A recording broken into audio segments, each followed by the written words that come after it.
Hi, everybody. Okay, good morning. Thank you for joining us and welcome to this morning's Accentuate by K3 Hub. For those who haven't virtually met me before, my name is Marie Wadeson and I'm a Managing Director at Quantuma. And on behalf of our parent company, the K3 Capital Group, I'm responsible for the K3 Hub, which is a member network for professional advisors developed by us and other companies within the K3 Capital Group. Since we launched in the spring of 2021, over 2,300 like-minded professionals across the country have joined the network, through which they've accessed a range of structured CPD sessions and other training sessions similar to today's event, and referral fees for certain types of work referred into our group. Today, we've got a 90-minute session for you, split into two parts. We've got a 30-minute dealing with the debts of a limited company masterclass up first, and then to follow, we've got a 1-hour practice development session, which is delivered by our returning speaker, Shane Lukas. Before I introduce you to our first speaker today, a few pieces of housekeeping from us. So we are recording today's session, and this webinar will be available on the K3 Hub website at some point early next week. Q&A function is open, so do feel free to ask us questions as we go along. I'll be putting your questions to our first speaker at the end of his session. So if you do have questions sort of early on in the session, do give me some context so that we can answer them efficiently and we can recall the points that your question relates to. This is our last K3 Hub webinar of the year, so we'll be back in the new year. We're starting again in February with a CPD session on VAT common errors and misconceptions. Watch your inboxes in the new year for your invites. Okay, right on to today's first session then, in that case, dealing with the debts of a limited company. I'm very pleased to be able to welcome my colleague Andrew Watling to the K3 Hub this morning. I think Andrew is making his debut today, if I'm right in thinking. Andrew is a colleague of mine. He's a restructuring specialist and a licensed insolvency practitioner. Andrew operates across the South Coast, where he advises the directors of owner-managed and mid-market businesses, as well as their stakeholders. His sessions today will broadly cover the common themes and what we're seeing in the market, early warning signs of financial distress and how to avoid debt becoming a problem, dealing with the different types of creditors and the solutions available. Andrew, welcome to the K3 Hub, and over to you. Thanks, Marie. Good morning, all. As Marie says, my name is Andrew Watling. I'm a licensed insolvency practitioner, or commonly referred to as an IP. So if I refer to myself as that during the course of the presentation, that's what it means. It's not intellectual property. So I'm not intellectual and I'm no one's property. I have over 30 years experience in the insolvency sector, and here to talk to you today about company debts, which obviously, or rather hopefully, you'll all know what company debts are. So I'm going to talk about what we as advisors to distressed companies are seeing, how things have changed recently, and also provide some tips about identifying problem debts, both from a debtor and creditor perspective, how to deal with various types of creditors, and a brief summary of ways to deal with problem debts. Should point out my presentation and any answers given to questions via the Q&A are not to be construed as advice on specific circumstances and are designed as a general guide. I will, of course, be more than happy to discuss specifics of individual matters with any of you offline following the presentation. Next slide, please. So what commonalities are we seeing in the restructuring market? Sorry, you can skip another slide. For as long as I've been an IP, there have been certain circumstances that drive company directors, often upon the advice or influence of people like yourselves, to take advice from us. A lot of the time, it's taken a specific threat of creditor action to be the deciding factor for directors to actually take advice, and that was often HM Revenue and Customs making those threats, or lenders restricting access to funds, leaving companies facing an inability to pay wages or other critical payments. More recently, and especially at the end of the first lockdown, directors were less sure of the environment they were trading in and appeared more prepared to come to us early, often before things were terminal, so we were more able to advise them to continue to trade on while keeping a close eye on the situation. That trend has continued to a degree. We are still seeing more restructuring opportunities and directors trying to plan for all eventualities, and often we can suggest an ability to negotiate payment plans with creditors rather than having to recommend a formal insolvency process. Although those companies that need formal processes are on the rise, and insolvency numbers are currently higher than pre-pandemic levels. So COVID presented many of us with a new world.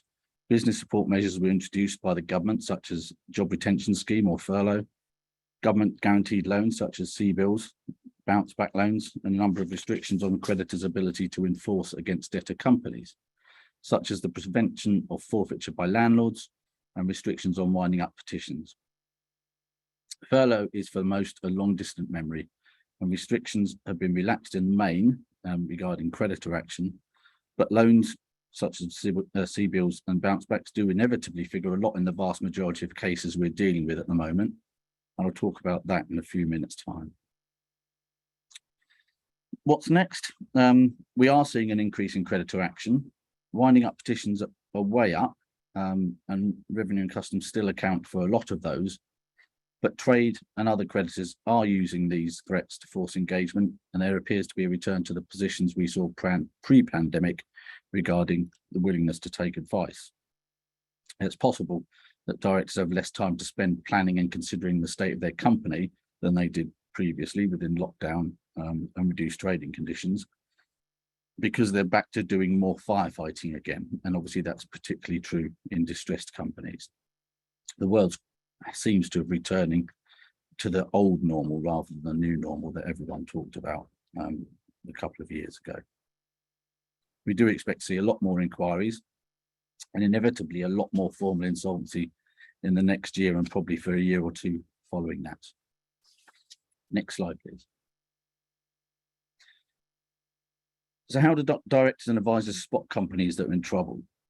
There are numerous subscription services that provide automatic updates regarding CCJs, petitions, and other changes, and they're a good start for monitoring.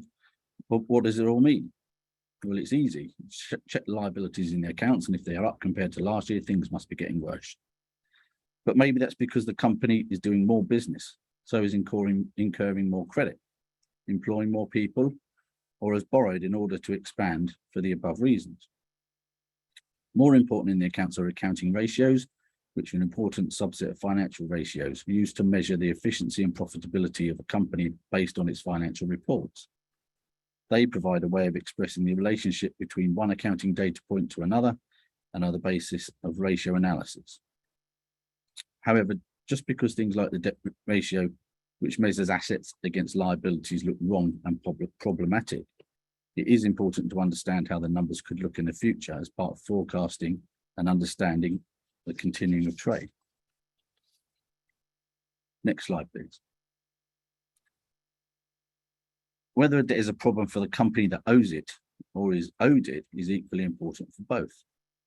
For a debtor company, owing a problem debt can lead to all number of consequences, such as the restriction of credit terms, requirement to pay on pro forma, an inability to access finance, except perhaps on non-affordable terms long-term, forfeiture leases, creditory enforcement, such as CCJs, repossession of financed assets, high court enforcement, and clearly eventual liquidation and a winding up petition. So to avoid these possibilities, debtors must attempt to manage their creditors. Engagement is key, which could include the need to be entirely open and honest with creditors and to tell them why they can't be paid on time or as much as they want to be paid. The fact that is that the creditor will already know there is an issue unless the debtor is in the habit of being a slow payer. If there wasn't an issue, the debtor wouldn't be behind in payments. And there's usually a far better outcome if an approach is made to creditors with a plan on how that debt is going to be reduced over time, or when sufficient cash might be available to bring an account up to date. But those conversations need to be supported by proper forecasting and sometimes proof of intention to hold any weight. It's all well and good telling someone that I'm going to get a big contract, I'm going to get some money in, but being able to prove that and back up your assertions is very much more helpful. And most creditors faced with the prospect of a formal terminal insolvency event that might be a result of enforcement action that they or others might take would prefer to be paid in instalments and understand the position than to be left with no contact, no information, no choice but to take potentially drastic enforcement action. So the message is communication and engagement, but more importantly, stick to any plan that you make, if you can, and be sure to communicate early if for whatever reason there are difficulties in doing so. From a creditor perspective, it's easy to say improve credit control processes and put customers on stop when they go over terms or require upfront payment. All effective actions, but not always the most effective. Customers could be driven to another supplier, and although that will limit exposure for the creditor, it can also lead to missed opportunity to work with successful or successive businesses in the future. In some instances, there may be no choice but to enforce, or at least threaten to. Debts may be insured, and to access the insurance, creditor needs to show they're doing what they can to mitigate the situation.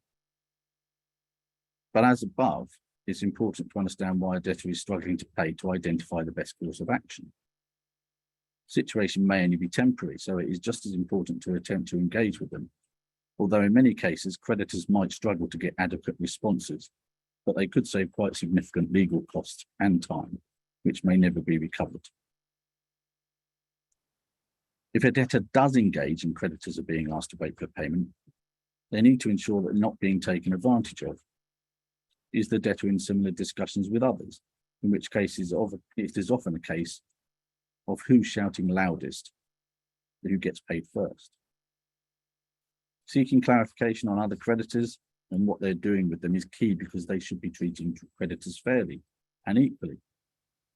Being unable to pay debtors when they are due is one test of insolvency under insolvency legislation, and debtors that continue to incur credit after they become aware of the problem can lead to problems for the directors, such as allegations of wrongful trading, and preference, and so on and so forth.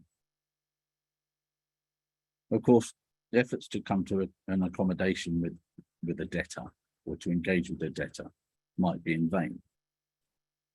Creditors may be left with no alternative but to take legal action, but there are other things to be done early and in every instance to protect the debt, in addition to resorting to suing. Suppliers might consider requiring personal guarantees for debts. These are commonly taken by lenders and landlords, and an increasing number of trade suppliers at the point of credit being taken. PGs can also be asked for at any time and can be an effective way of confirming a director's faith in their forecasts. If they don't have enough faith in their plan to repay you, to provide that PG that you're requiring, why should the creditor have faith that the plan is going to work as well? Retention of title is also a common term of supply of goods, but these clauses aren't always effective against us IPs, or at least not as effective as people would want them to be. So they need to be drawn up properly, probably by a solicitor, to ensure effectiveness, and they need to be communicated effectively as well. Retention of title won't usually get every penny back that you're owed, but at least goods can be recovered or ring-fenced and can help reduce the final amount owing. In the event of an insolvency process, which is sometimes inevitable, creditors should make sure they engage with the IP, whether that IP is a liquidator, administrator, or a supervisor of a CVA, company voluntary arrangement. They should ensure a claim is lodged at an early stage, so that in the occasional event that a dividend is paid, at least something will be received further down the line. And creditors also need to identify any issues that the insolvency practitioner may be interested in, and provide that relevant information about the affairs of the debtor company, especially if it could lead to claims being pursued and further recoveries being made for the benefit of creditors. And creditors should also consider employing the services of a specialist solicitor or another IP to assist and advise, and often IPs will not charge for taking an initial look at a case and guiding the creditor on what their rights are or how a return might be improved. Nominating an alternative IP to act in the insolvency process, alternative to the director's choice, can provide assurance that every stone is turned. We as IPs can't get blood out of the stone, but some of us are better at investigating failures and pursuing recovery action than others. Next slide, please. So engagement with creditors is important for both parties. but different types of creditors do tend to act in different ways. So it's important to understand how to approach each type. Secure creditors come in many forms. They could be a bank in respect of a mortgage, an overdraft, or a business loan, or an invoice discount or a factor, advancing money against a debtor ledger. They can also be counted as finance companies with hire purchase agreements, etc. It could also be a connected party lender, doesn't have to be an institution, but no matter what the security they hold can give them real power to dictate what happens to a struggling company. Long gone are the days of banks appointing receivers over companies who were seen to come in, sell off, or collect good bits and leave a trail of destruction behind them. They lost the right to do that about 20 years ago, but they do still have the ability to appoint an administrator in most cases upon default of a facility. And although their job is to act in the interests of all creditors, not just the lender, it's important to note that directors and owners of the company they're appointed over lose all control over the company's fate. And usually businesses are either sold or closed down as a result of administration, once administrators are appointed.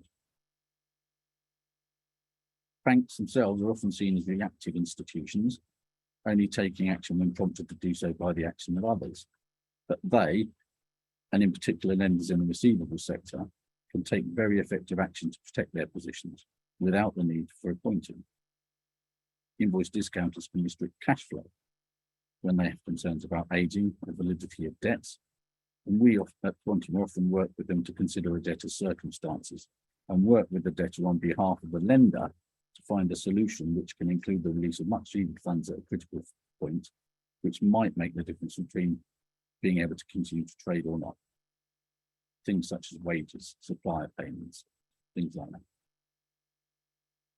Lenders cannot be ignored, but they do generally respect their duty to treat customers fairly, and they will consider the debtor's proposals and plans for debt reduction, but they have to be supported by sensible forecasts and backup.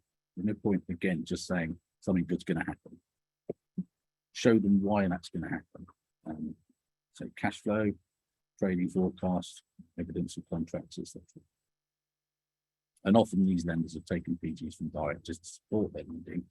So it's indeed really important for the directors to ensure that those lenders recover as much as they can. As previously mentioned, CBILS and bounce back loans were introduced in the pandemic to provide access to lending in a way that lenders had comfort that if the loans didn't work out because of the impact of COVID on the business, there'd be a guaranteed return to them. In pretty much all other ways, these loans are the same as any other. Take the money, pay it back over time. But there have been central diktats regarding the need to support businesses that continue to struggle, and repayment terms were and are able to be stretched in order to be supportive. And this obviously lessens the impact on the British Business Bank to pay the guarantees. What should be noted, though, is that the business support packages, including furlough, are a large and very specific part of what we as IPs look at with under our investigation duties. And the Insolvency Service, who are tasked with prosecuting and disqualifying what they classify as delinquent directors who misuse such funds, very much concentrating on these areas. So areas that revolve around were bounce back loans, CBILS loans able to be applied for. Was the level of the bounce back loan appropriate, considering the turnover of the company? What was the money used for? Was it used for its purpose, which was to provide support, allow payment of debt, provide working capital, or was it a way for money to be extracted out of the bank and then extracted out of the company by the director personally or to support other business interests, which unfortunately are common themes that we see in our investigation.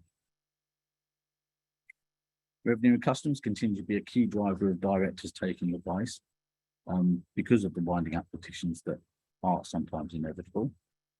That's not to say they're not open to negotiation and agreeing to pay in arrangements. Sometimes, to our surprise, we will put forward proposals which we think have got a low chance of success, but nonetheless, it's the best that the company might be able to afford. And lo and behold, those proposals are accepted. So we always think it's worth giving it a go. But revenue and customs, as I said before, communication with them is key, as is sticking to a plan and paying when you save it. Debt companies will only get so many chances before the revenue's patience wears thin, and they have a strict, albeit sometimes glacially slow process to go through in collecting debts, which inevitably leads to a petition. Revenue and customs are an involuntary creditor. They don't have the opportunity to refuse to provide goods or services. So we often see them as by far the biggest creditor in liquidations or other processes, and they hate being taken advantage of. Trade suppliers are key to a business's success. Without their goods, their service, or their labour, it's impossible to trade a business. So they do have a lot of power. They have the ability to turn off the tap. Keeping within terms or as close as possible is critical, but not always possible. So if a company suffers a loss itself or isn't paid quickly, communication is important to ensure that the flow of goods and services continues. Landlords obviously provide premises from which to trade. Failure to pay rent, etc., can lead to domestic action, although such actions usually limited to smaller landlords rather than larger institutional ones who are usually open to discussion about arrears. One must never forget there are few who want empty premises, and deals can usually be done. Landlords lost their ability to forfeit except under very specific circumstances during COVID, but that's back to normal now. They can take enforcement action as they see fit. So again, we want to avoid that. I've mentioned customers, and we don't often see these as creditors, but they are important to consider in certain circumstances, especially if the company is taking funds such as deposits or pro forma payments. How these funds are treated is extremely important. In the best case, funds separated from general funds, held in a separate bank account, drawn down as work is done or purchases are made on specific projects. But we often see funds all mixed together. It's not ideal, can work while the going is good, but when things turn sour, then obviously that can cause a problem. Mixing of funds is frowned upon if it's going to adversely affect especially consumer creditors. And they're often the most vocal and engaged in insolvency processes, regardless of the amount they're owed, because the issue to them is much more personal. Next slide, please. So debt problems are not always surmountable. We've listed here a number of processes that are available. They can be used in isolation or as a package to resolve issues. Most of the processes listed are considered rescue processes. They can result in a distressed company coming out of the other end as a leaner and healthier entity than we are first presented with. They can also result in a business surviving, albeit the legal entity of the company doesn't. So I'll quickly run through those before we move to the Q&A. CVA, or company voluntary arrangement, is just a deal that is struck formally between the distressed company and its creditors. They often need a fundamental change in a business model or a specific event, such as an injection of funding to support a one-off payment or payment of contributions over time. And they require a majority of creditors by value to support that proposal. There's a meeting with creditors where creditors get the opportunity to say yay or nay, or indeed amend what they see as an unattractive proposal. Administration involves appointing an IP to oversee a company, and they can trade a company while establishing whether it can be saved as a going concern, perhaps through investment or a sale, or whether the business can survive in another entity. And that's where a pre-pack comes in. Trading a company under administration is a costly business, and IPs will need to be certain that the business can be profitable, that there could just be sufficient assets to support trading. But a pre-pack allows an administrator to negotiate the sale of the business and assets before being appointed. So it reduces the cost implication of them overseeing trading. It also avoids the risk of trading from our point of view. Restructuring plan is a relatively new concept, similar to a CVA, but able to cram down creditors into different voting pools rather than treating them all the same as unsecured or pressed. Still requires creditor consent and creditor voting, but ultimately whether or not a restructuring plan is put in place comes down to a court decision. So it's slightly different. A moratorium is a protective process, not massively common, but an application is lodged in the court, providing details of why a moratorium which protects the company from creditor action, why one is needed, what's going to change, what's going to happen, what's the end result. You need an IP to act as a monitor of the moratorium, and they oversee trading, make sure post-moratorium debts are paid, and so on and so forth. It's similar to an administration in a lot of ways, but control remains with the company, with the directors of the company. Clearly, Next One Finance funding and investment is available to companies before they enter a process, and it's a common way to obtain working capital or funds to pay pressing creditors. However, as the company descends the decline curve, so do its chances of obtaining credit, or at least appropriate credit. Having said that, an insolvency process such as a CVA and restructuring plan, moratorium, do not preclude the ability to borrow further funds. While administration generally does, and liquidation certainly does. So all of those processes above, the CVA, admin, restructuring plan, moratorium, can provide the solution that allows access to better lending. More successful processes will result in a more attractive lending proposition. So we're often asked by a lender to advise borrowers on the options, because the cleaner vehicle can access funds that the distressed fund can't. And finally, we've got liquidation there. At the end of a company, a terminal process which sees IPs appointed to realise assets for the benefit of creditors, investigate conduct of directors, with dividends being paid after the costs have been met in accordance with legislation. So just to wrap up, I hope you found that 25 minutes odd helpful. I appreciate that some of it may have appeared slightly basic.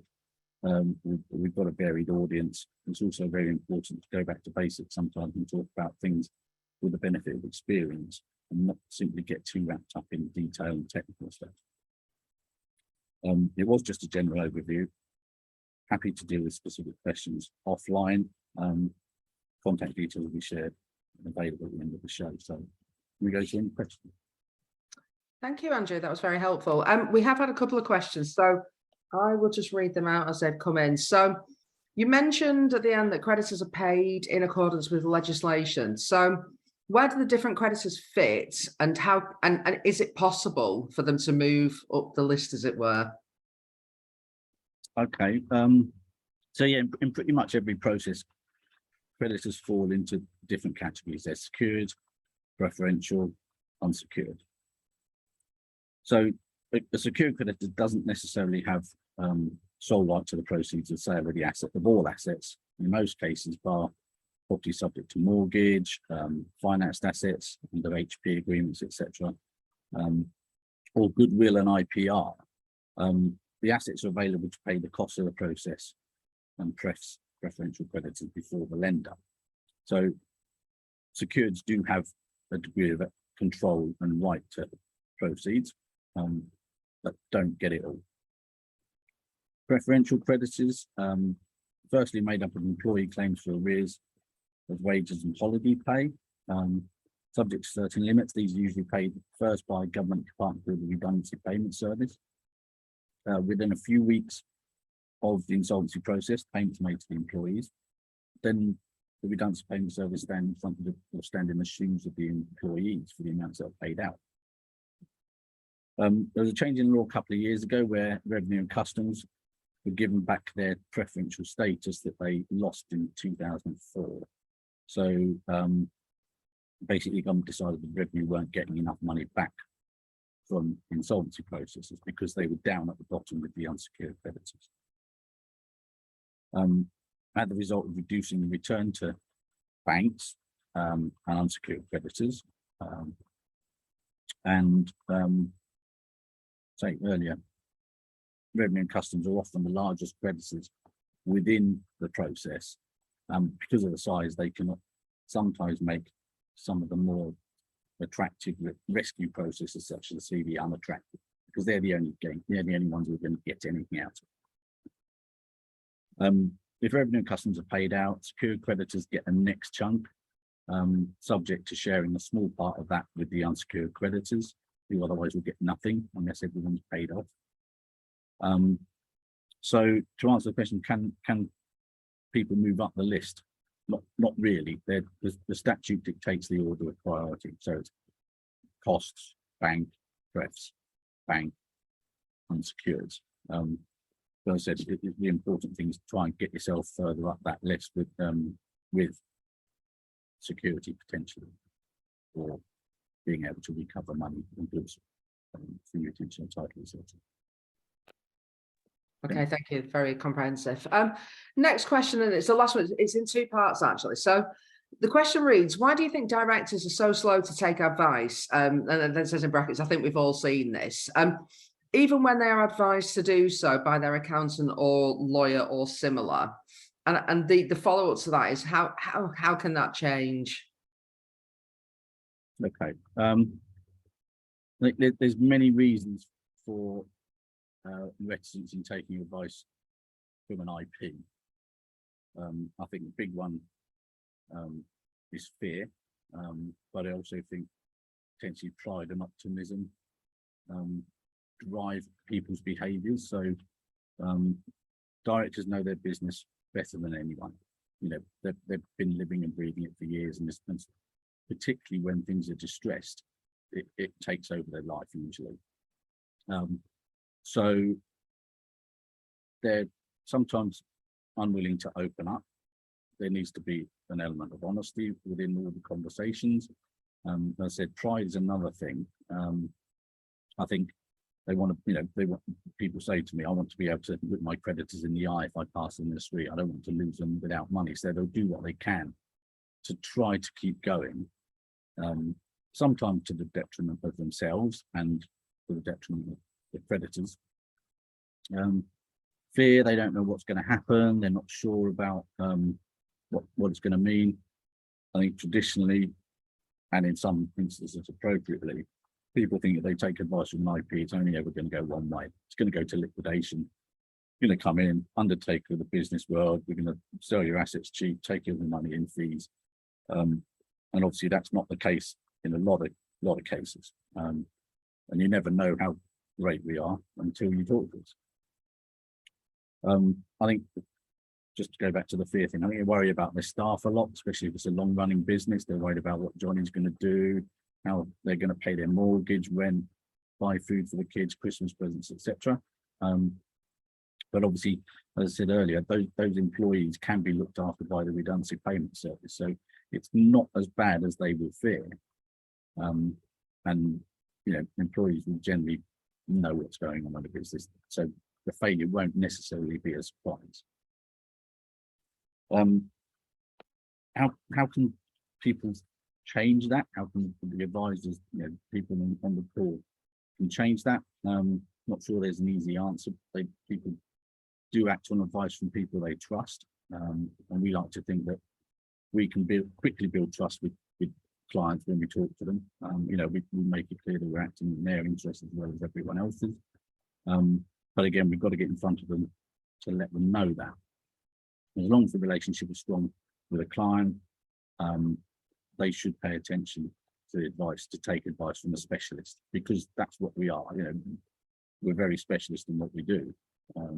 There's only so many, 1,500 licensed IPs in the country, so we are a special breed, and we would say that. But we've got a big toolbox of a variety of things that we can do for people, not just close the business down. We can rescue it, we can help it, and along the way, hopefully make the journey a little less painful than people expect it to be. Very good. Thank you for that. That's all the questions that I've got for you, Andrew. So thank you very much for making your debut today, and we'll look forward to welcoming you back next year. So moving on to the next part of our session then. I'm delighted to be able to welcome back Shane Lukas, who's the owner and managing director of AVN Inspiring Accountants, who will take us through to 10 o'clock. And I'm sure many of you met Shane before, either via us or via the many other speaking sessions and slots that Shane does. Shane has been working with accountants for over 24 years now. During this time, his clients have gone on to win multiple awards and build profitable businesses. And Shane is also the author and co-author of best-selling books for accountants. And more recently is, as I've seen on LinkedIn, a TEDx speaker, which is very exciting. During today's session, which is how to sell and deliver advisory to clients that works, Shane will demonstrate how accountants can be amazing business advisors using their natural strengths with numbers, and a process that helps the client self-diagnose the need for advisory so that it isn't a selling process at all. I appreciate that we have non-accountants listening in, but I think this session will be of use to all other professional advisors on today's webinar. Before I hand over to Shane, just a quick note from me on behalf of the K3 Hub team. Thank you to you all for your support to the K3 Hub throughout the course of 2022. Today, as I said at the upshot, is our last seminar for this year. We will be back in February next year. And I think that all is left for me to say is have a great weekend, and when it arrives, a very Merry Christmas to you all. Shane? Thank you very much. Look, first of all, fantastic, Andrew. Thank you very much for that. I thought that was really thorough and informative, so thank you. And also thank you to you guys, Marie, Helen, and the team at Quantuma and K3 Hub for inviting me on again and actually finishing the year with you guys. And finally to you, the audience, please do say hello in the chat box. I always like to see who's on. In theory, the chat box has been enabled, so just take a moment to say hello in there. That'll be fantastic. And then look, whilst that's happening, hi there, Tim. Thank you for that. Now, if you see me looking that way, that's because my chat box is on another screen. So hi there, Binal, and please tell me if I pronounce your name wrong. Hi there, Marie, as well. Marie, you've got your settings set just to host some panelists. So despite saying everyone. Okay, thank you for that, Binal. All right, listen, there's only a few of you said hello. Come on, I know it's the morning. It's a Friday morning, but yeah, let's get into the spirit. Let's be saying hello. So morning there, John. Hi there, Keith. Wonderful stuff. Look, the reason I want you typing into the chat box is because I've got a couple of questions for you right at the outset. And I know Marie's just said not everybody on here is an accountant, but actually, do you know the stuff I'm going to be sharing with you today is about improving any business. So even if you feel, well, I'm not an accountant, will this apply? Actually, if you consider everything from a personal point of view, I'm going to be giving you some specific strategies on how you can improve your own business. And actually, it's great advice, of course, to give to your clients as well if you find that they're struggling. Yeah, happy Christmas to you, Paul, as well. So thank you for those hellos coming in. So my first question is specifically to accountants. Are you questioning the need to move into advisory? Obviously, lots of people have been talking about, yeah, you've got to move into advisory, but actually maybe you're already earning the income that you like from just delivering compliance. So give us a yes or no. Are you questioning the need to move into advisory, or are you kind of sold on that and you just want the more insights as to how to get into it? But yes or no on questioning the need. Before I confuse matters by throwing a few extra questions in there. So yeah, you are, Paul. Thank you for your honesty. Appreciate it. No from you, John. Okay, so we've got a bit of a mixture coming in so far. By the way, just as a guide, on your chat box, you've got the option to choose everyone or just hosts and panelists. So some of you are sending just a host and panelist, which means probably only myself and the team here will see those. So if you can change it to everyone, that'd be just better. I think everyone will be able to see what you're typing. So, okay, thank you. So again, I'm looking at this, it's 50-50, and I appreciate, yeah, if you're not an accountant, it's an irrelevant question to you right now. Another question, and again, this is just for the accountants at the moment. Do you feel that your clients would be or would not be receptive to advisory. So would or would not.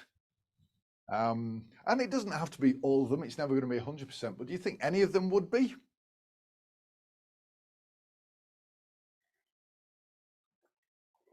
Okay, that's cool. Some would be, yeah, absolutely. Lots would be, yeah. Well, I agree with that, Tim. Couldn't have put it better. Yeah. Okay, so good stuff. All right. Well, look, I appreciate some of you said you were kind of sold on the idea of moving into advisory. Some of you not. Would it be okay if before I dive into the strategies that I want to share with you, I kind of make a case for why accountants really need to move into advisory? Only be a few minutes, but would that be okay with you? Just give us a yes or no in the chat box. I'm sure some of you are eager. Just give me those strategies, Shane. But actually, I think setting the scene would be really important right now. So yeah, I'm getting some yeses coming in. So fantastic. I will go for it. And I mean, as I say, make this interactive. If you disagree with anything I say, please do put it in the chat box. That would be fantastic. So look, you can see my slide behind me. This is about how to effectively sell. And actually, when I use the word sell, it's not a word I particularly like to use. And I know certainly accountants don't like to use it either. So as much as I'm using the word sell here, the process I'm going to share with you is not so much to sell, but actually to make a case to your clients for why they might want to buy advisory from you. Okay, so it's a very different method of, it's more conversational, and actually it won't feel like selling to you either. It will feel like taking a genuine interest in your clients. Okay, so again, the question is why? Well, look, there are three key threats facing the profession right now, and these will not, I'm sure, come as a newsflash to you. But again, I just want to kind of reinforce this. So three key threats facing the profession. The value in our core products, technology, and HIS syndrome. I don't know if you've heard of that one, but we will cover it very shortly. So the value in our core products, again, very quickly, I just want to touch on this. We know that the world is changing at such a pace, isn't it? You know, and this is accelerating, isn't it? We lead such busy lives. Technology is changing. The world is just changing at such an incredible pace. And yesterday's news is just ancient history to us now, isn't it?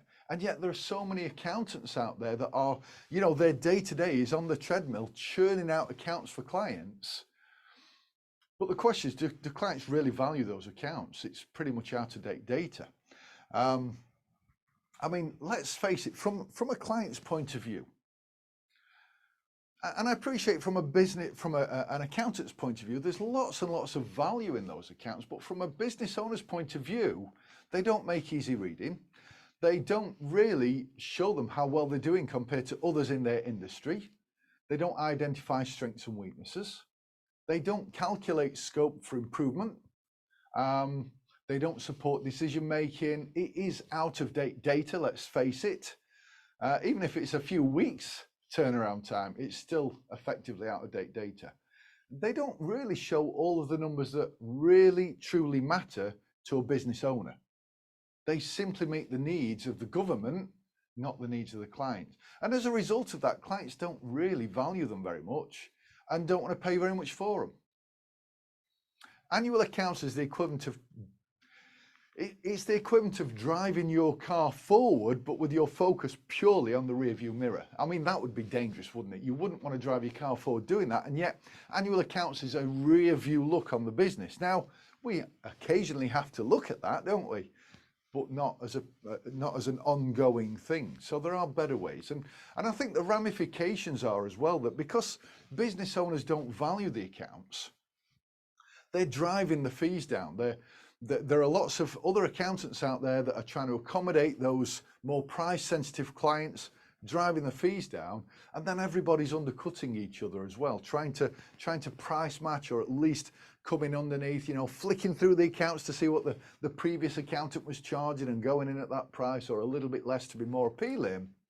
And that can often leave you with dwindling profits. Now, maybe or maybe not you can relate to that, Maybe you're steadfast on the prices that you're charging, but how long can you do that for before people will simply not see the value in the fees that you're charging, unless you do something about it? For me, the value to a business owner from an accountant, it's not the back office stuff crunching numbers. It is sitting down with a client and interpreting the numbers and demonstrating to them how they can improve the numbers.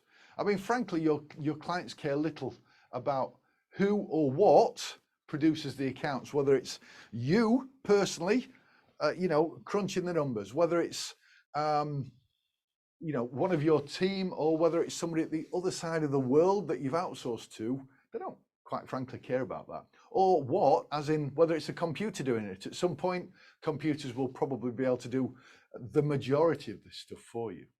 What they care about is what it means for them and how they can improve those numbers.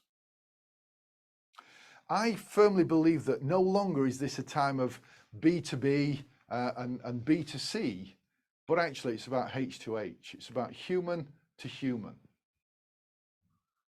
So look, that's really the first set. The value in the core products for me to a business owner is dwindling.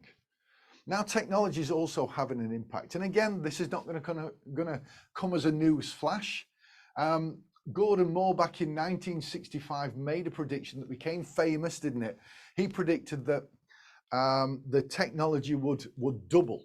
Computing speed, computing power would double every 12 to 18 months, and we've seen that happen. It's increased at an exponential rate. But actually, the next thing is going to pale that into insignificance, because the quantum computers that were due in 2022, but were slightly delayed because of the pandemic, so possibly 2023, maybe 2024. If you think about computing power that has doubled every year, that's, and I'm talking to accountants here, but forgive me, times 2, quantum computers will be times 1,000 in their first iteration. And the predictions are that that's going to continue at an even bigger multiplication than that with the future iterations. So that's really going to change the landscape in terms of computing, but also artificial intelligence. It learns and thinks very differently from our traditional computers right now. Now, there are lots of articles and predictions coming out all the time in terms of what, I mean, they say robots, but what they actually mean is computers, and specifically quantum computers. They list a few different areas here. I appreciate reading my screen is not necessarily going to be easy for the small stuff, but that doesn't matter. You can see the big headlines here, and we've got accountants and bookkeepers, we've got doctors. Now let's just take a look at the point of view of a doctor. Give us a yes or no, by the way, in the chat box. Do you use a piece of software, an app on your phone or computer called Babylon? Just give us a yes or no if you've even heard of it. And if not, I recommend that you take a look at that. So I can see some no's coming in. So Babylon has actually been around for about 6 years now. And what it is, and it's getting better and better all the time, it's an artificial intelligence doctor. Okay? Now, actually, many doctors are using this themselves to more rapidly and more accurately diagnose a patient, ironically. But this is an app that you can use on your phone. You can talk to it.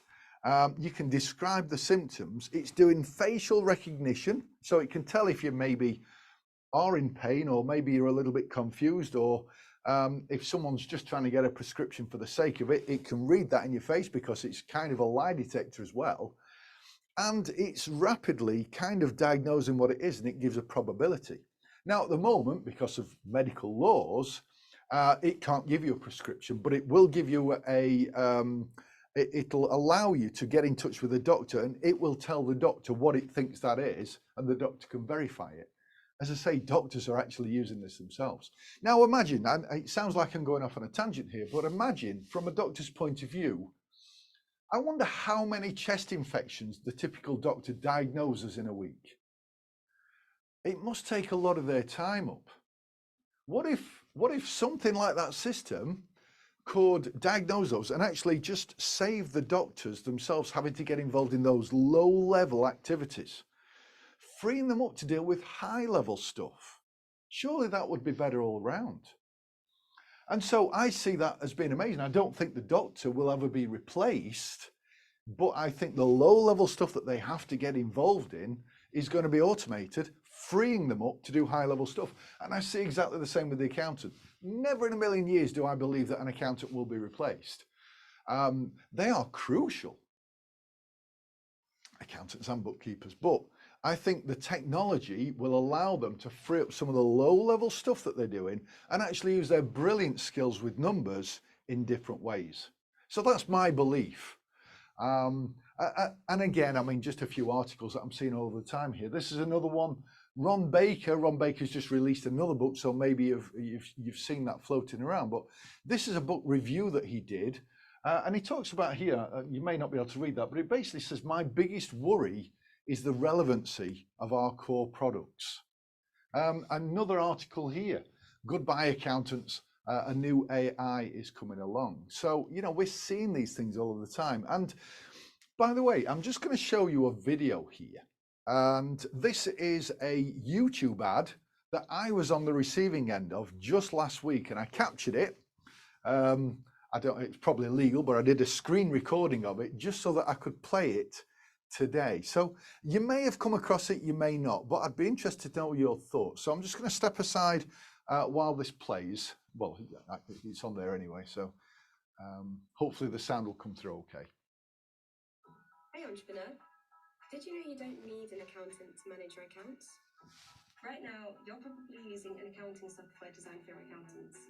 It's complex, full of jargon, and unless you've got a finance degree, you're going to be wasting a lot of time figuring it out. That's why you might have hired an accountant to help you out. And for the amount you're paying, you'd expect to get a lot more for your money. Unfortunately, the reality looks a lot more like slow responses to emails, tax breaks missed without you or your accountant knowing about it, and not getting the support you deserve because your business is too small for them to care. All in all, you could be wasting the time and money you need to take your business to the next level. This is where Ember comes in. We've created an all-in-one accounting and tax solution that makes managing your finances a breeze. And don't worry if you get stuck. Our experts are always on hand to offer advice and support. Just drop them a line on the in-app chat and expect a response within 10 minutes. Yeah, apologies. I remembered just as that started playing, I was meant to do something to the sound to make it come through Zoom better. So apologies about that, but hopefully you got the gist of that. It's effectively telling business owners, you don't need an accountant anymore. They're slow to respond, this, that, and the other. And this software, you just bolt it in and it does everything for you. Do you agree with that or not? Tell me in the chat box.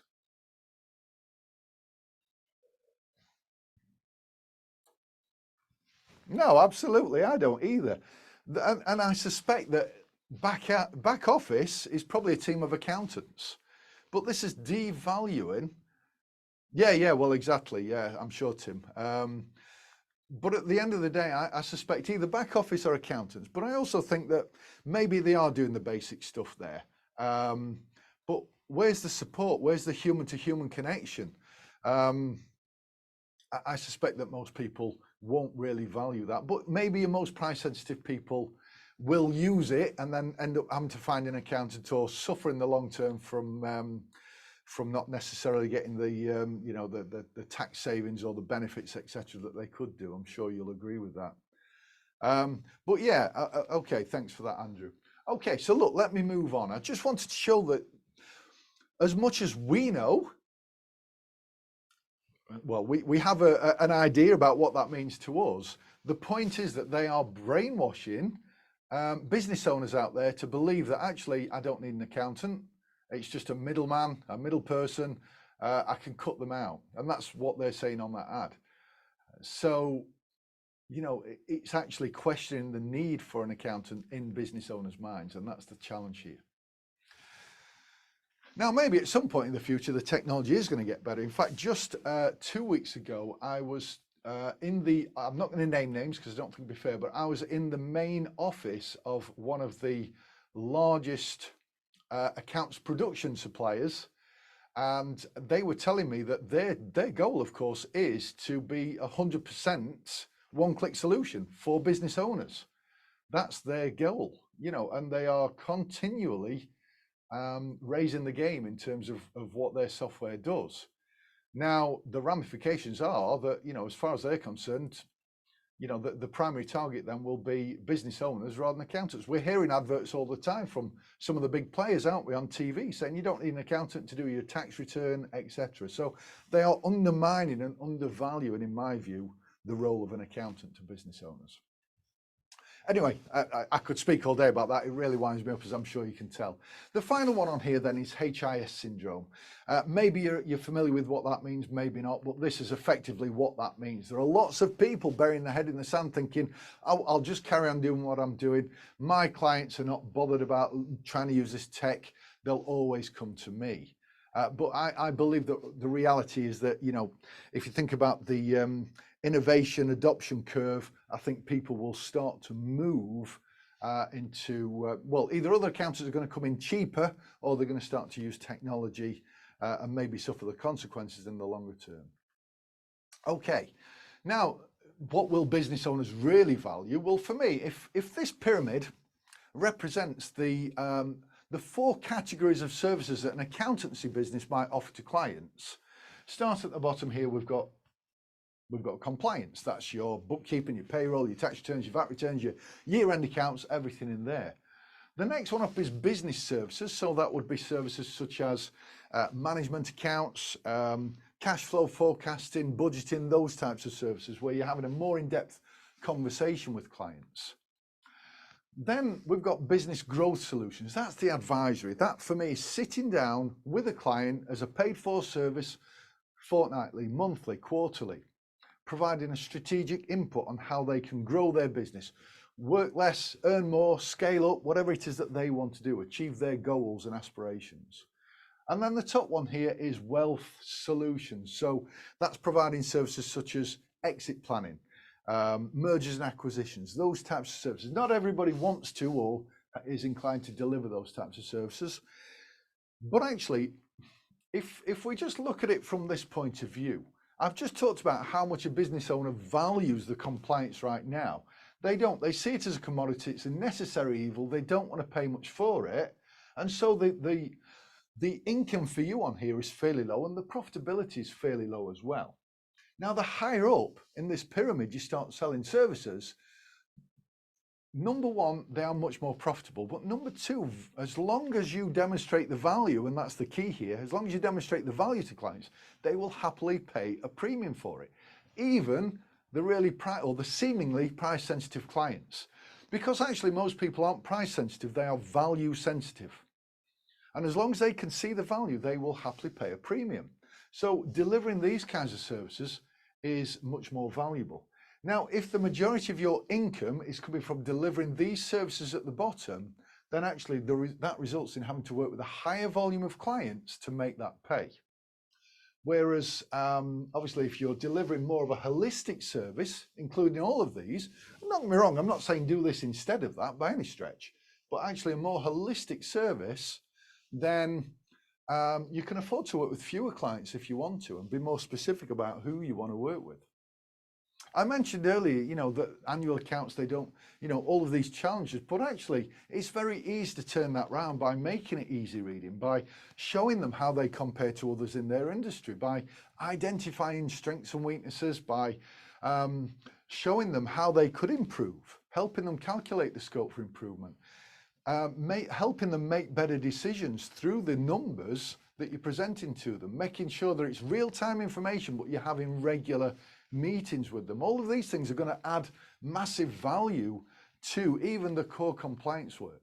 Show them all the numbers that matter. Actually identify to them what are the numbers that really matter to them, because what gets measured gets managed, doesn't it?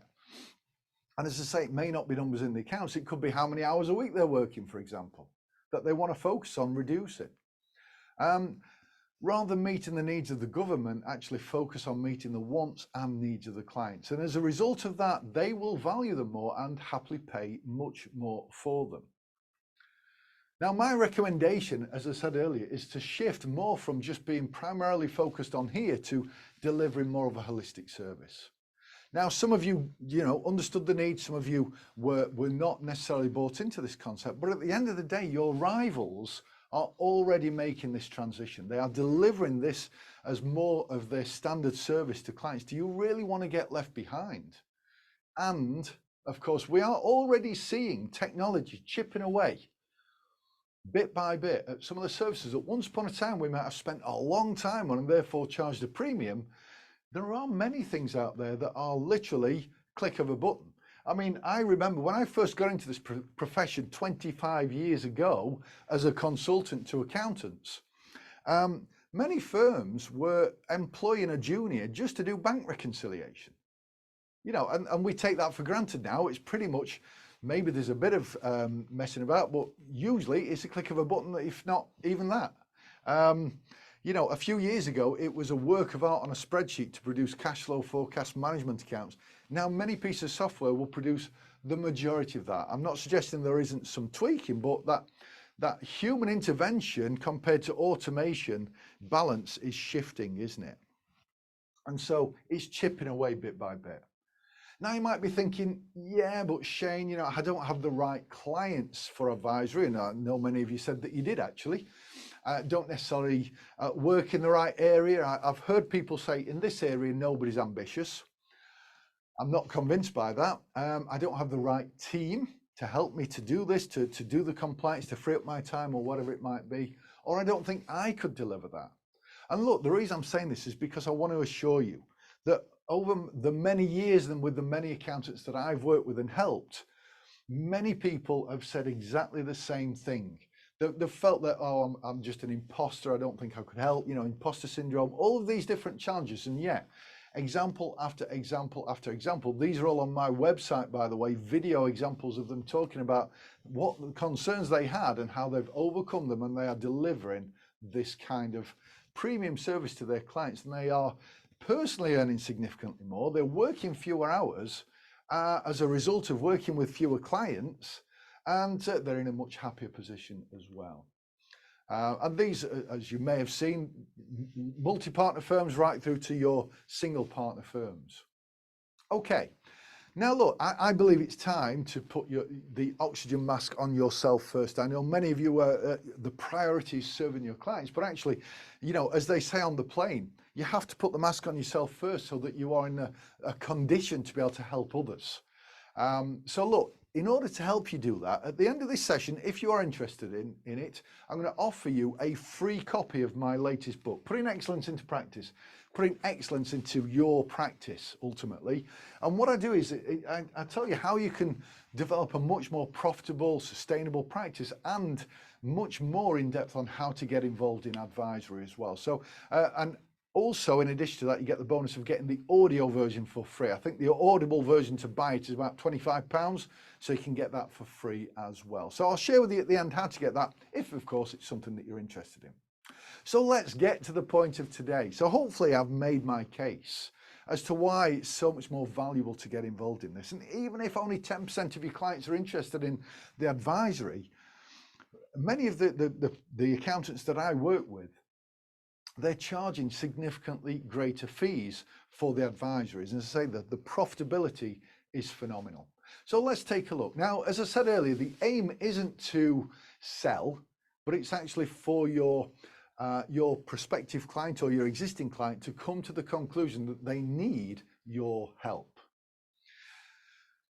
Now, I'm often asked, okay, what's the best way to approach my existing clients to try and get this kind of conversation? So I'm going to show you on screen now. It's hopefully the text will be okay on here, but I'll give you the essence of it anyway.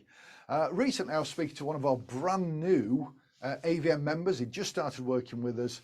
Now, all of these systems, these letters, these templates, etc., and the big vault that he gets access to. But because I was talking to him, I gave him some insights on how to approach it. So he wants to know, how do I actually connect with a client in the first place to start to deliver this stuff?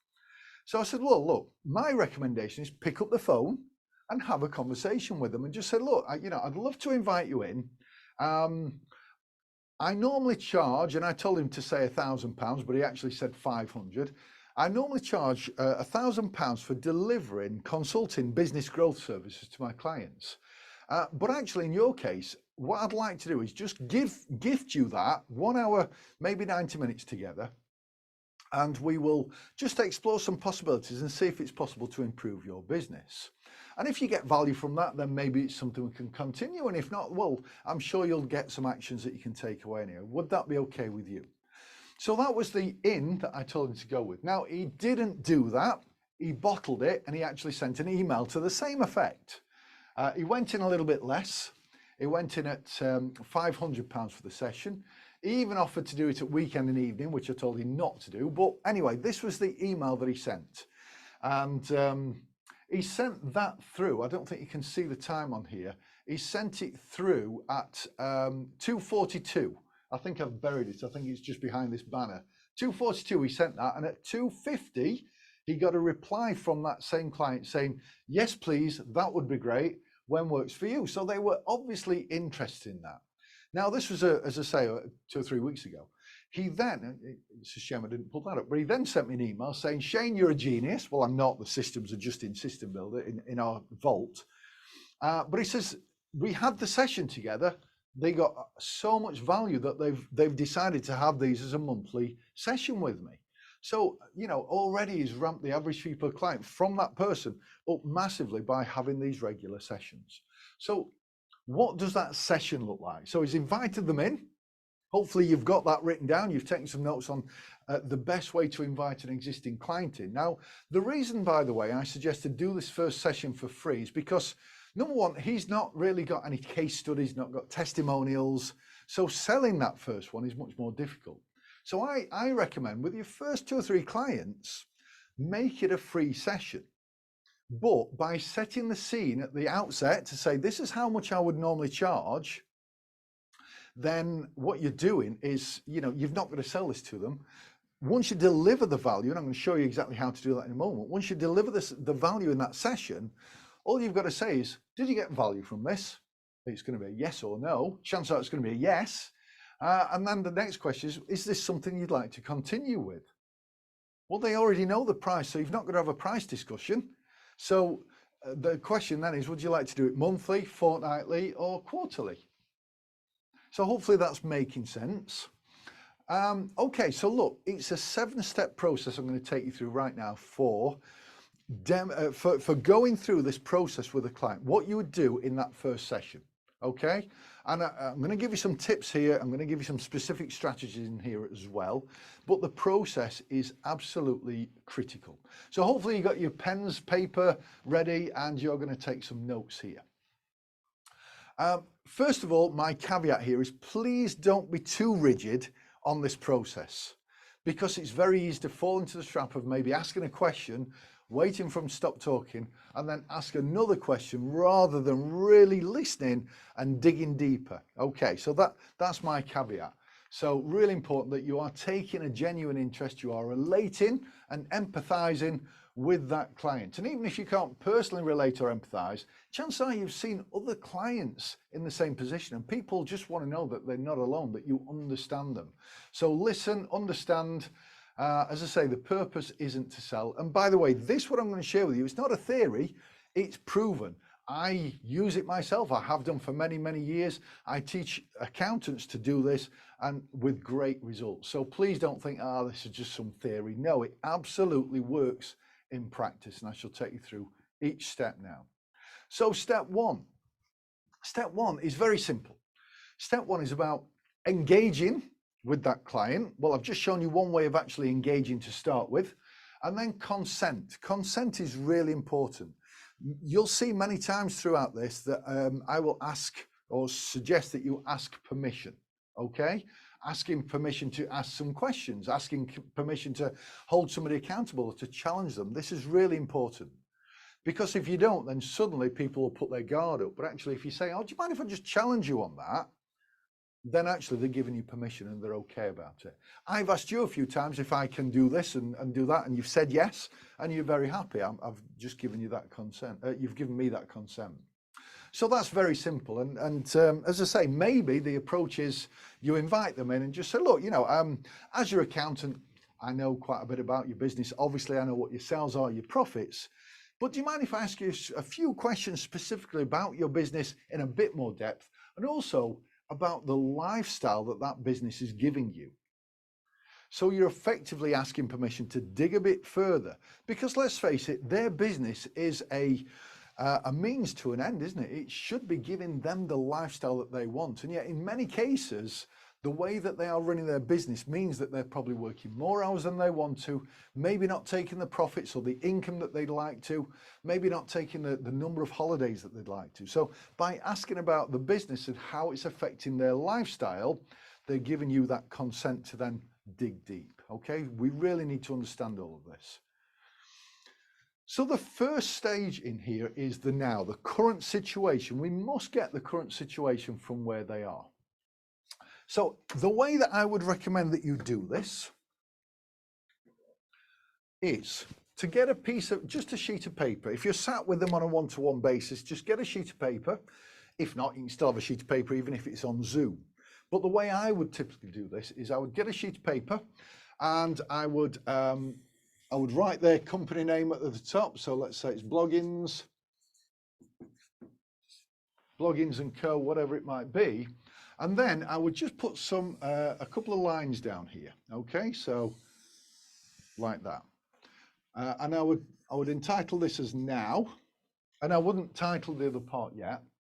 And then I would say, look, I know what your sales are. Let me just put that down myself. So I can see that you've got sales of, let's say it's 600K. It could be any number, couldn't it? But 600K. And I can also see that your profits are, let's say that, again, their profits are maybe, I'm just going to go in low deliberately, so 50K. Okay. And maybe that we can see what they're drawing personally, and maybe out of that, you know,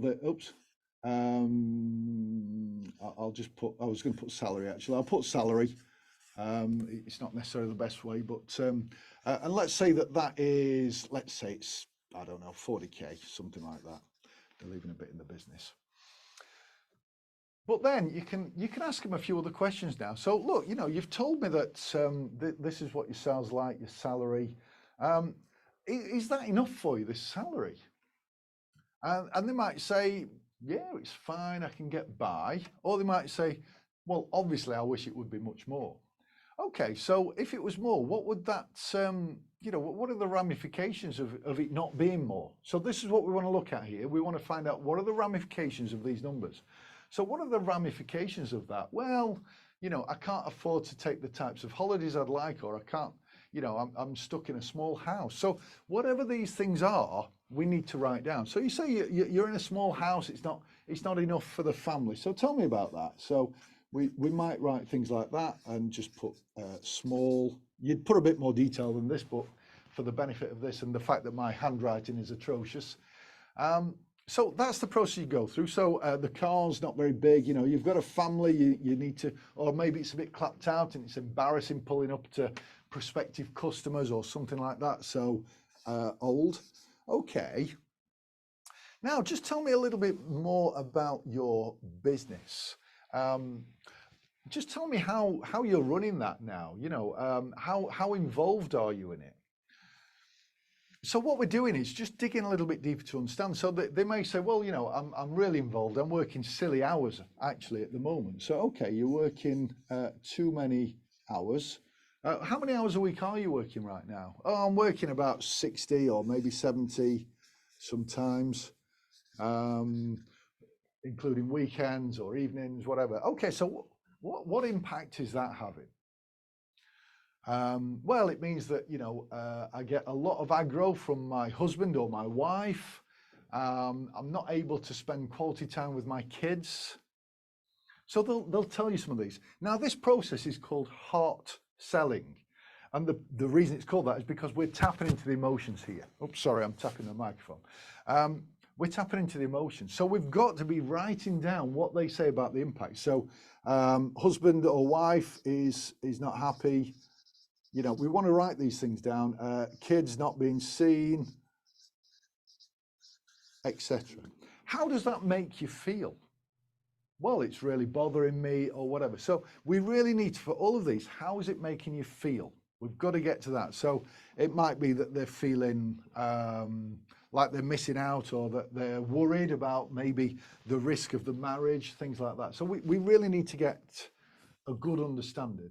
Is this making sense? Give us a yes or no in the chat box.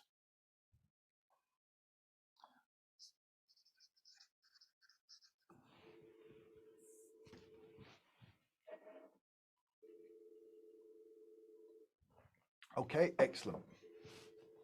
So now, as I say, ideally the conversation goes in a lot more depth than I'm doing. You probably spend a good maybe 20 or even 30 minutes, probably 20 minutes on just where they are right now. Okay. And as I say, everything you ask, what's the impact of that? What are the implications of that? And then how does that make you feel? I would also go on to ask, you know, how does your husband or wife feel about this? Well, they're getting cheesed off with me. How do you think your kids feel that you're not seeing you more? Okay, so those types of things. How many holidays do you get to take a year? Well, I'm lucky if I get one. You know, I usually work through Christmas or whatever it might be. So again, those types of questions are so powerful. Finding out how it makes them feel. Now, you know, another accountant said to me a few weeks ago, I can't ask my clients those types of questions. They'll just wonder what on earth is going on. I've never asked them those questions before. Now, as it happened, this was another brand new member. And I said, well, how did you feel when I asked you those questions? You didn't know me before we spoke. How did you feel about that? She says, well, I hadn't really thought about it from that point of view, but it didn't bother me at all that you'd ask those questions. I says, well, actually, you know, it's not going to negatively bother your clients, but how did you feel about having that conversation? She went, well, it was brilliant to get it off my chest, actually, and really open up to somebody. So again, if you're feeling that way, please don't think that you're, but again, you've asked permission. Do you mind if I dig a little bit deeper? Do you mind if I see how this is impacting on your lifestyle? So I would ask maybe a few more questions about the business itself, but certainly about how the current business is affecting them. Okay, so hopefully that makes sense. Now, at the end of this process, I will say, look, just given everything you've told me and and summarize some of the key bits. So you've told me that you're working 70 hours a week and the impact that that's having on your husband or your wife or your kids. You're not taking many holidays, you're feeling stressed, whatever it might be. With all of that in mind, give me a number that represents how you're currently feeling about that. If one is, I'd rather quit, give up and go stack shelves at Tesco's. 10 is I'm living the dream and I wouldn't like to change a thing. Where would you place yourself at? And I always say, by the way, you can't use 7. So they might give me a 4. Oops. They might give me a 4 or some kind of number that represents how they're feeling. So then what we do is we say, well, okay, by comparison to that, what would, let me just move on to the next slide. What would a 10 look like? So what we're looking for here is, by comparison, what would a 10 be like for you? And then what they'll do is they'll give you some numbers. My pen seems to be running out. I'll just grab another one. They'll give you some numbers, but at the same time, now I'm conscious of time, so I'm going to speed up a little bit here, but they'll give you some more numbers that represent. So maybe they want to get to 1 mil. Maybe they want to be taking 300K as profit, whatever. But again, the questions that you need to ask is, so how would that make you feel? What impact would that have on you, your family? Again, for all of these, maybe they want to work less hours, maybe they want a bigger house. Why is this important to you? We have to ask those questions. And again, then, what we would do next is ascertain, so look, you've told me about this. How important is it that you start to put the mechanisms in place to get to here? Because you've been at this for a few years, haven't you? How important is it? What if it doesn't change? What if 12 months from now it's the same situation? How would that make you feel? So you need to ask questions like that really get them to think, yeah, I do need to do something. And then ask, so when do you think you need to start to make some changes? And if it's anything other than now, it isn't urgent enough. So that's what you're looking for in this next step, importancy and urgency. Now, ultimately, there's going to be a gap between here and here. There is going to be a gap, isn't there? Yeah. And what we need to then do is demonstrate to them how that gap can be closed. So I'm going to give you, and again, make sure you got your pen and paper ready. I'm going to give you a run through on exactly how to close the gap. So that's the next stage, closing the gap. So we're back to my screen again. Now, if we imagine that, you know, most businesses have been going for a while, Let's project that forward, the same rate of growth. I mean, fair enough, with everything that's happening, maybe that's not going to be the case, but for the benefit of this presentation, let's just show it as a continual trend. Now, many people, when they think about growing their business, they think about one thing, which is sales. But actually, sales can be broken down into many factors. And when we focus on these different factors individually and just make very small tweaks to them, then actually the impact on the business itself can be massive, especially when they're combined. So let's take a look at each one in turn. Now, first of all, I just want to say it's 8 minutes to. I did start a little bit later. I was kind of planning for an hour. So I think I may be just 2 or 3 minutes over. Will that be okay with you? I'm not going to be too much over, but maybe 2 or 3 minutes. I mean, I've just wasted that asking the question, but just let me know if that's okay, because I hate being over. So the first one then here, thanks for the responses. That's great. The first one is pricing. Most people allow their competition to set their prices. They feel they have no option but to allow the competition to set their prices. And actually, you know, if you can add a lot more value, then it allows you to change the price. But until you stop being forced by the competition to set your price, that's very difficult. You see, what I tend to see is most industries, they represent themselves in a very similar way to their competition. I mean, accountants are no exception. They pretty much, they'll outsource their website to be created. It's a boilerplate template. It may have different colors and images, but effectively it's saying very similar things. We're accountants, we're bookkeepers, we're business advisors, we're forward thinking, we're proactive. All the other accountants' websites say the same. And then they all go and say, we do accounts, we do bookkeeping, we do payroll. When you're positioning yourself in that way, then somebody looking and checking out your website compared to others, and again, I'm trying to be generic here, thinking about your business owners, then the only deciding factor can be price. But if you can differentiate yourself sufficiently from the competition, then the differentiator has to be what value can you bring over and above the competition. As long as your value proposition meets the needs and the wants of the clients, then they're going to choose you over and above the competition. Let me give you an example. This is Joshua Bell. He is a world famous violinist. He fills his concerts up with thousands of people paying the minimum ticket price being $100. Within a typical hour, he earns over $100,000 an hour. And these are usually 3-4 hour concerts. Even his violin is worth 3.2 million. It is a Stradivarius. Now, he participated in an experiment a few years ago.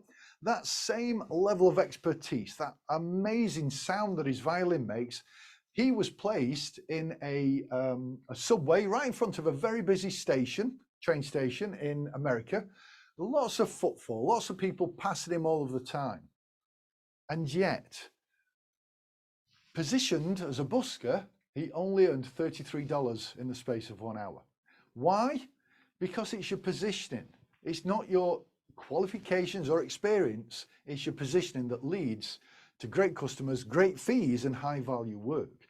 And so until you change the positioning, until your clients change the way that they are positioning themselves by thinking about what are their unique selling points, what are the extra little bells and whistles that they can put on there that are maybe low effort but high value to a client, they're the types of things that you can put in there that will allow you to then break free of the competition and set your own prices. So if we look back at this dial now and just raise the price just by a little bit, it doesn't have to be much, then we can see that suddenly the business potential is going up. So what's the next one? The next one then is how many customers you're currently working with as a business. Now, again, I'm being generic because different businesses, maybe some might deal with 100 customers a week, 100 customers a month, 100 a year, or maybe they've got recurring customers. But if we can increase the customer base, that's going to have an impact, isn't it? Now, there's a perfectly free, incredibly powerful way of getting more customers that very few people use. And that is asking for a referral, rather than just hoping that they'll come in, but actually ask for a referral and being specific about the type of referral that you want. So imagine if your business owner client asked 100% of their existing customers for a referral, and 50% of them gave you a recommendation, an introduction, and then that business owner spoke to all of these referred people, and let's say half of them came on board, then actually we've already increased the customer base significantly, and of course at the higher price. Now, the conversion rate on an introduction is significantly higher than it is from a cold inquiry. So the conversion rate, I've said 50% there, chances are it's going to be even more than that. So again, if we go back and apply that, we can see that the business potential is going up because it's at the higher price and we're getting more customers. The next one then, I mentioned inquiries. Now, again, different businesses, different number of inquiries. It could be 100 inquiries a day, a week, a month, a year. But imagine that the business owner's current conversion rate is that they speak to 5 people and they convert 1, or they speak to 3 people and they convert 1, whatever it might be.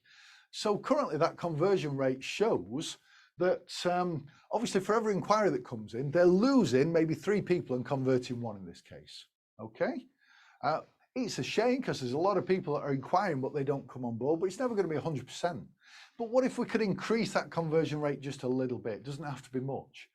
Well, just off the outset, there's a great strategy for doing that, and that's reducing the risk of changing supplier. Because a lot of people are nervous about moving, whether it's moving to a different accountant or moving to a different whatever industry it is. There's a lot of nervousness around that. It's a change, isn't it? So how do you reduce the risk of that? Well, there are 3 examples. One of them is to offer a guarantee. It can be a money back guarantee. It'll be, I just guarantee to do everything it takes to make sure you're happy. It can be pay as what you're worth guarantee.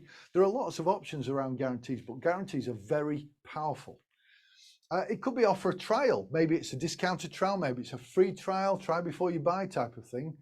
Or, you know, if you're the type of business that has a lock-in type of contract, maybe there's a cooling off period that you can introduce on there. So they're just 3 examples of just reducing the risk. There are many more, of course, but the consequence of that is reducing the conversion rate. So if we take a look visually at how that would appear, then we can see that just by increasing the conversion rate a little bit, we're taking on more customers, and of course at the higher price. So these things work together. We're seeing the business potential going up. The next one is how long a customer stays with you, because it's inevitable that a customer might stay, different businesses, maybe it's 6 weeks, 6 months, 6 years, whatever it might be, before they change supplier. Now, one of the reasons why they change supplier is because they stop feeling loved and they want to move somewhere else. They stop feeling cared for maybe as much. So what if we could extend that stay a little bit? Well, based on what I've just said, one great way of doing that is to actually get regular feedback. We want to make the customers feel special all the time. Customers feel really special when they are asked for feedback. And as long as you are demonstrating that you are acting on that feedback, that improves loyalty massively. So the consequence of doing that is, number one, by asking for feedback, you're going to naturally improve customer service, and that's going to improve customer loyalty, so people will stay longer. So the consequence of that on our little graph here is that we can see the business potential going up, because no longer are we replacing customers, but we're actually adding to the number of customers we've got. The next one is, how much does a customer spend in one visit? So whether it's going to a shop and buying something, you know, how could you encourage them to buy more? Well, a great strategy that we've probably all experienced at some point in our life is one that McDonald's use as part of their normal system. If you go into McDonald's and say, can I have a Big Mac, please? They have an automatic question, don't they? Would you like fries with that? If you go in and say, can I have a Big Mac and fries? They'll say, well, would you like to upgrade to a meal? If you ask for a Big Mac meal, they'll say, would you like to go large? And if you ask for a large Big Mac meal, they'll ask if you want a side. They are always asking a very pleasant question, but they are effectively upselling. And by having that simple system in place, they increase the average fee, the average spend per customer against their original intention by 88%. By having that one simple strategy in place. Imagine having that conversation with your clients and saying, what are the types of questions that you can ask that are just pleasant like McDonald's ones are, but they are upselling. So again, the strategy here is asking the right questions. Pleasant, but would you like X with that? And that will lend itself to any industry. So that's going to increase the average spend per customer, which is, as a consequence, going to increase the business potential going forward. Okay, my penultimate one here then is the frequency that they come back. So, for example, McDonald's might want people to come back more often. And there are various other examples of that as well. So McDonald's, for example, they use this kind of thing, don't they? Loyalty cards to encourage you to want to get more for your free one, etc. The example I'm going to give you here very quickly is that of a hairdresser. Now, it's not something I have to experience on a regular basis, but maybe some of you out there, you have your hair styled and made to look fantastic at your hairdressers. And I'm very envious of that. Now, imagine that, you've gone to the hairdressers and they style your hair, they make it look amazing, and they say to you, are you happy with your hair right now? And you say, yeah, really happy. And they say, fantastic, so pleased about that. Well, I'll see you next time. And then maybe 6 weeks later, you start to look in the mirror and you think, it's not looking as good as it did now. Best get booked in to the hairdressers. Maybe if you forget for a couple of days, then you phone them up and they say, well, I can't get you until the end of next week. Now that hairdresser runs the risk of you thinking, I need to get this sorted, I'm going to have to find somebody else. But also from your point of view, you're tolerating being a bit, not looking your best for maybe a week or so as well. What if instead the hairdresser said to you at the time of styling it, are you happy with your hair right now? Yes, it's fantastic, I'm very happy. Well, look, my recommendation is that to keep it looking fantastic all the time, that you get it restyled every 6 weeks. Shall we book an appointment for you now in the diary so that it's securely in yours, you're not going to mess about trying to make an appointment? Now, as a customer, that would be great for me because it's in my diary, I'm not going to mess about. From their point of view, they're securing that customer and they've intensified the frequency as well, because it might have lagged on to 8 weeks at a time and we've moved it to 6 weeks at a time. So they've increased the average spend per, the frequency, of those customer visits by 33% per customer. So think about the ramifications that would have. So look, the example here is create a win-win reason for customers to keep coming back for more. Loyalty card, obviously being proactive on rebookings are two examples there. The customer buys more often is the consequence. So again, we can see the ramifications there as well. My final one here is about putting the systems in place, because just like McDonald's, they will consistently ask those questions every single time. They never forget because it's a system. And so, if the business owner is systemizing every single one of these processes, then that makes sure that they don't forget to ask the questions or to do the things, but also it allows them to employ somebody else in that position to do exactly the same thing, allowing them to take a step out of that role. And then systems also applies to every other part of the business. So by systemizing all of that, it allows the business owners to take a step back, to employ more people, to delegate work very easily to them, and knowing that everything's going to happen so that they can scale that business up as much as they want to. The impact of that is phenomenal. So that's filling the gap. Okay, hopefully that's been useful. Now I've not finished, but that's what filling the gap looks like. So the next stage from here then is you've got to give them a prescription. Throughout this entire process, you'll have been sharing some strategies, but they're the ones that have been coming up with the specific ideas as to how that relates to their business. Your role then is to be writing these down. You don't have to give them those ideas, just share the strategy. They'll come up with the ideas, but you write them down on an action plan. Now, the reality is that actually very few people really carry out their actions unless they have a specific accountability appointment with somebody. So you present that list of actions to them, and then your question to them is, look, has this been valuable to you? It's going to be yes or no. Would you like some help making those things happen? Is this something that you valued and you'd like to continue doing more? So that would be your question. Of course, if they say, yeah, this has been really valuable, I'd like to continue, then you've already said how much it is. You just need to find out how frequently they'd like these. So that's the process. It was a bit of a whistle stop towards the end. Forgive me for that. But my question to you is, has this been valuable? Give me a yes or no in the chat box, please. And I said I'd be 2 minutes over and I was 6, so forgive me. But hopefully you've had value from that. Fantastic stuff. Well, look, I also promised to give you, so thank you for those kind comments. I promised to give you a copy of my book and the audio version of that as well. So what I'm going to do is I'm just going to drop a link now in the chat box.